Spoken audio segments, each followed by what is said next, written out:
Hello everyone, welcome to NTA NET economics. तो आज के इस वीडियो में हम लोग डिस्कस करेंगे main highlights of union budget of 2021। ये जो बजट है इसको पेश किया गया है by our honourable finance minister Nirmala Sitharaman के द्वारा इसको रिप्रेजेंट किया गया है। इस बार का जो बजट है ये 6 पिलर्स के ऊपर बेस्ड है। ये पिलर्स कौन कौन से हैं? First one is health and wellbeing. Second pillar is physical and financial capital and infrastructure. Third pillar is inclusive development for aspirational India. Next is reinvigorating human capital यानी कि human capital को पुनर्जीवित करना. Fifth pillar is innovation and research and development. And the sixth pillar is minimum government and maximum governance. ये जो pillars हैं ये important है। इस बार का हमारा जो बजट है इन पिलर्स के ऊपर बेस्ड है। यहाँ पे उन्होंने कस्टम ड्यूटी को बढ़ाया है ताकि मेक इन इंडिया को बेनिफिट मिल सके। यहाँ पे कस्टम ड्यूटी को हाई किया गया है।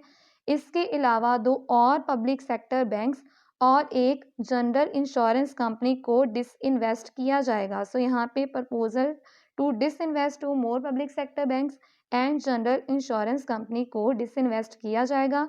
इसके अलावा fiscal deficit stands at 9.5% of GDP. जो हमारा फिस्कल डेफिसिट है 9.5% ऑफ जीडीपी है इस बार and is estimated to be 6.8% in 2021 and 22। और ये एस्टिमेट करके ये एस्टिमेट किया जा रहा है कि इसको लेकर आया जाएगा 6.8% पे बाय 2021 एंड 22। इसके अलावा जो पर्सनल इनकम टैक्स स्लैब्स हैं उनमें कोई भी चेंजेस नहीं करने को मिले। अब हम लोग इन हाइलाइट्स को वन बाय वन जो है इसको डिस्कस करेंगे। यहाँ पे गवर्नमेंट ने अनाउंस किया है पैकेज ऑफ ₹27.1 लाख ताकि डील किया जा सके कोविड-19 पैंडेमिक से डील करने के लिए। यहाँ पे आत्मनिर्भर पैकेज के अंडर यहाँ पे ये पैकेज जो है वो दिया गया है ₹27.1 लाख का। इसके अलावा इंडिया में नेशन वाइड वैक्सीनेशन प्रोग्राम जो है वो स्टार्ट किया जा चुका है गवर्नमेंट के द्वारा ऑलरेडी। यहाँ पे गवर्नमेंट ने अप्रूव की है 2 वैक्सीन्स, कोवैक्सीन एंड कोविशील्ड। यहाँ पे 2 वैक्सीन जो है गवर्नमेंट ने इंडिया ने अप्रूव की हैं। इसके अलावा 2 और वैक्सीन्स को जल्द ही लॉन्च किया जाएगा। Set finance minister Nirmala Sitharaman के द्वारा 2 और वैक्सीन जो है वो लॉन्च की जाएंगी। इसके अलावा गवर्नमेंट ने प्रोवाइड करेगी government ₹35 crore for covid vaccination. Government provide करेगी 35,000 करोड़ कोविड-19 वैक्सीनेशन के लिए।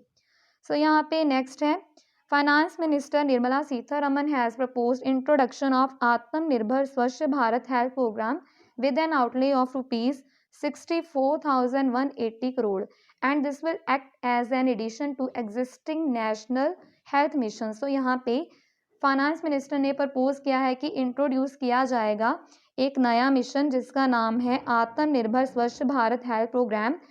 इसका बजट जो है रखा गया है 64,180 करोड़ रुपीज़ इसके लिए जो है वो अलॉट किए गए हैं और ये एक्ट करेगा एज एन एडिशन। जो हमारा नेशनल हेल्थ मिशन चल रहा है उसमें एक एडिशन की तरह ये काम करेगा। नेक्स्ट है यहाँ पे मिशन पोषण 2.0।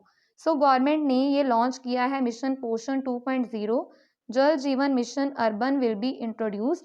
Finance minister said that the urban Swachh Bharat scheme will be implemented with an outlay of ₹1.4 lakh crore. यहाँ पे अर्बन स्वच्छ भारत स्कीम को इम्प्लीमेंट किया जाएगा जिसके लिए 1.4 लाख करोड़ रुपीज़ जो है वो रखे गए हैं। इसके अलावा vehicle scrapping policy. Vehicle scrapping policy का मतलब ये है कि गवर्नमेंट ने बोला है कि जो भी अनफिट या आउटडेटेड व्हीकल्स हैं उनको स्टेट से रिमूव किया जाएगा यानी कि उनको हटाया जाएगा। इसके लिए जो पैसेंजर व्हीकल्स हैं बियॉन्ड 20 ईयर्स यानी कि जो कि 20 साल पुराने हैं और कमर्शियल व्हीकल जो कि 15 साल से ज़्यादा पुराने हैं उनको व्हीकल फिटनेस टेस्ट से गुजरना पड़ेगा और जो भी आउटडेटेड या अनफिट व्हीकल्स होंगे उनको रिमूव किया जाएगा स्ट्रीट से। इसके अलावा road development in Bengal gets 95,000 crore. Bengal में रोड्स की डेवलपमेंट के लिए 95,000 करोड़ जो है वो दिए गए हैं।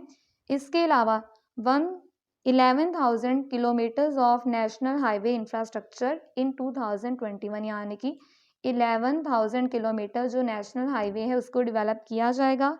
सो यहाँ पे गवर्नमेंट ने तमिलनाडु के लिए gets a corridor of 35,000 kilometre. So Tamil Nadu में 35,000 किलोमीटर जो है वो नेशनल हाईवे बनाया जाएगा। इसके अलावा केरला में 1,100 kilometre which include investment worth 65,000 crore. So ये हाईवे बनाने के लिए यहाँ पे 65,000 करोड़ रुपीज़ जो है वो दिए जाएंगे। और 675 किलोमीटर वेस्ट बंगाल में बनाया जाएगा जिसके लिए 95,000 करोड़ रुपीज़ दिए जाएंगे। और 1,300 किलोमीटर असम में बनाया जाएगा। सो इन स्टेट्स के नाम याद रख लेना, इनमें है तमिलनाडु, इसके अलावा केरला, वेस्ट बंगाल और असम में जो नेशनल हाईवे है उसको डेवलप किया जाएगा। सो 11,000 किलोमीटर जो नेशनल हाईवे है उसको डेवलप किया जाएगा, उसको बनाया जाएगा। इसके अलावा 1.10 लाख करोड़ रुपीज़ जो हैं वो अलॉट किए गए हैं इंडियन रेलवेज़ के लिए। सो फाइनेंस मिनिस्टर ने अनाउंस किए हैं 1.10 lakh crore for Indian railways. Rupees 1.7 lakh crore is for the capital expenditure of the allotment.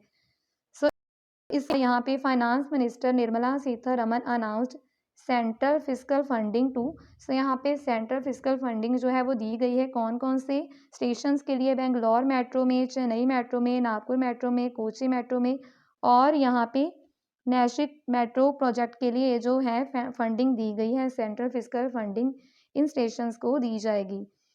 इसके अलावा 3.05 lakh crore for power sector के लिए यहाँ पे 3.05 लाख करोड़ जो है वो रखे गए हैं। Finance minister added that 100 more cities will be added to gas distribution network in the next 3 years. यानी कि गैस डिस्ट्रीब्यूशन नेटवर्क में अगले 3 सालों में 100 मोर सिटीज़ को ऐड किया जाएगा, यानी कि 100 और नए शहरों को इस नेटवर्क में इंक्लूड किया जाएगा। उसके अलावा गैस पाइपलाइन प्रोजेक्ट जो है वो जम्मू एंड कश्मीर में चलाया जाएगा। यहाँ पे ₹20,000 crore for public sector banks के लिए यहाँ पे गवर्नमेंट ने अनाउंस किए हैं 20,000 करोड़ रुपीज़ जो है वो पब्लिक सेक्टर बैंक्स को दिए जाएंगे। इसके अलावा LIC IPO to launch this year.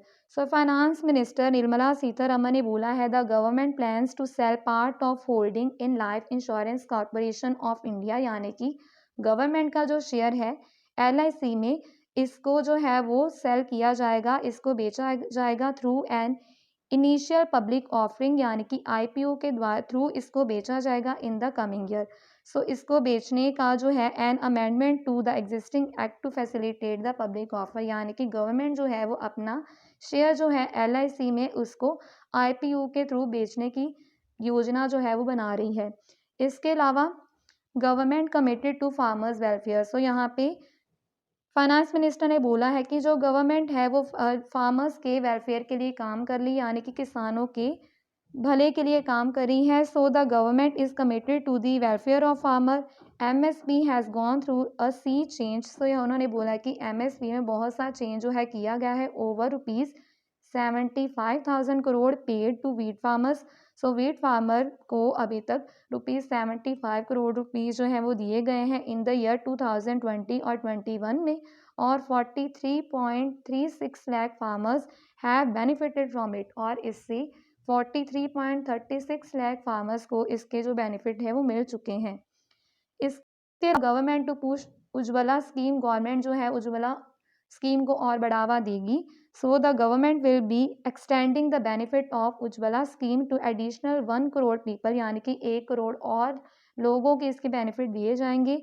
So Ujjwala scheme provide LPG connection to a financial with a financial subsidy from the central government. So इसमें LPG कनेक्शन जो है वो सब्सिडाइज रेट के ऊपर सेंट्रल गवर्नमेंट के द्वारा प्रोवाइड करवाए जाते हैं।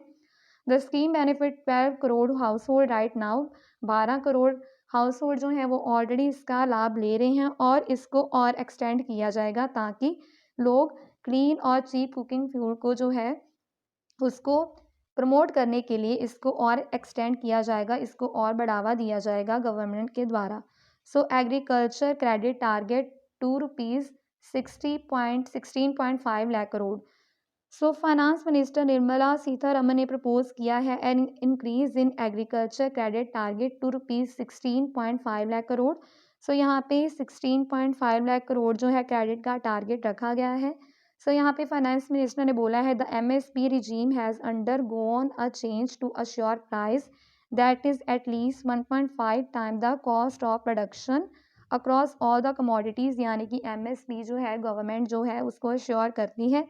The total amount paid to paddy farmer surged to rupees 1.72 lakh crore on 2020-21। So यहाँ पे पैडी के फार्मर को इतने जो पैसे हैं वो दिए जा चुके हैं इन द फाइनेंशियल ईयर 2020-21 में। सो इसके अलावा नेक्स्ट है disinvest target for financial year 2022 at rupees 1.75 lakh crore. So finance minister ने यहाँ पे बोला है disinvestment receipt at rupees 1.7 lakh crore for the physical year beginning 1 April 2021। So यहाँ पे 2 पब्लिक सेक्टर बैंक्स और एक जनरल इंश्योरेंस कंपनी को डिसइन्वेस्ट किया जाएगा। सो इसके अलावा national education policy. National education policy got a good reception over 15,000 schools to be qualitatively strengthened under national education policy. So यहाँ पे उन्होंने बोला कि नेशनल एजुकेशन पॉलिसी के अंडर 15,000 स्कूल जो है बहुत अच्छा जो है काम कर रहे हैं। इसके अलावा rupees 1500 crore for promotion of digital payment के लिए रुपीज़ 1500 करोड़ जो है वो खर्चे जाएंगे डिजिटल पेमेंट को प्रमोट करने के लिए। इसके अलावा 1000 crore for Assam Bengal tea workers. So Assam और बंगाल के टी वर्कर्स के लिए यहाँ पे रुपीज़ 1000 करोड़ जो है वो रखे गए हैं। सो यहाँ पे उन्होंने अनाउंस की है special scheme for welfare of women and children in Assam. So यहाँ पे विमेंस और चिल्ड्रन के वेलफेयर के लिए असम और वेस्ट बंगाल में ये जो स्कीम है वो लॉन्च की गई है और यहाँ पे रुपीज़ 1000 करोड़ जो है टी वर्कर्स को दिए जाएंगे। कहाँ पे? असम और बंगाल में। So rupees 3768 crore for census. तो यहाँ पे सेंसस के लिए गवर्नमेंट ने अनाउंस किए हैं rupees 3768 crore rupees. So the next census will be the first digital census in the history of independent India. So यहाँ पे बोला गया है कि जो नेक्स्ट सेंसस होगा ये फर्स्ट डिजिटल सेंसस होगा in the history of independent India. So यहाँ पे last one is exemption for filing tax for elderly. So यहाँ पे जो सीनियर सिटीजन है उनके लिए थोड़ी एग्जाम्पशन दी गई है टैक्स को फिल करने में, इनकम टैक्स में। So finance minister Nirmala Sitharaman said that in 75th year of independent of our country we shed reduce the compliance burden on senior citizen, यानी कि सीनियर सिटीजन के ऊपर जो बोझ है उसको थोड़ा हल्का करना चाहिए। For the senior citizens who only have a pension and interest income, I propose exemption of filing of income tax return, यानी कि जो सीनियर सिटीजन्स सिर्फ पेंशन ले रहे हैं या फिर इंटरेस्ट इनकम ही उनकी इनकम है तो उनको टैक्स रिटर्न जो है उससे एग्जाम्पशन दी जा रही है, यानी कि उनको अब टैक्स रिटर्न्स भरने की कोई ज़रूरत नहीं है। सो ये मेन हाइलाइट्स हैं इस बार की यूनियन बजट के। आई होप कि आपको ये वीडियो जो है वो पसंद आई होगी। सो ऐसी और वीडियोस के लिए आप लोग इस चैनल को सब्सक्राइब करें और thanks for watching this video.